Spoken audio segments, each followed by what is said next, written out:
ఈరోజు పవన్ కళ్యాణ్ గారి నివాసానికి మాజీ ముఖ్యమంత్రి తెలుగుదేశం పార్టీ చంద్రబాబు నాయుడు గారు సుదీర్ఘంగా 2.5 గంటల సేపు భవిష్యత్తులో ఎన్నికల వ్యూహం పైన ఆంధ్రప్రదేశ్కి ఒక చక్కటి పరిపాలన అందించడానికి ఏ విధంగా వైఎస్ఆర్సీపీ విముక్త ఆంధ్రప్రదేశ్ కోసం కలిసి పనిచేయాలో దానికి సంబంధించిన వ్యూహాలు, రాజకీయ అంశాలు, అదేవిధంగా పార్టీ పరంగా సంస్థాగతంగా మేము చేసుకోవాల్సిన కొన్ని నిర్ణయాలు, ఆ బలోపేతం కోసం సుదీర్ఘంగా చర్చించారు.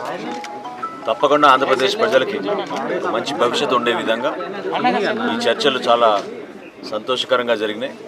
భవిష్యత్తులో కూడా అన్ని కార్యక్రమాల్లో ఇరు పార్టీల క్యాడర్ నాయకులు కలిసికట్టుగా విజయం సాధించి రేపటి రోజున మంచి ప్రభుత్వం, మంచి పరిపాలన అందించే విధంగా తగిన చర్యలు తీసుకుని ముందుకెళ్తామని ఈ సందర్భంగా ఇరు పార్టీల నాయకులు ఈరోజు నిర్ణయించుకున్నారు.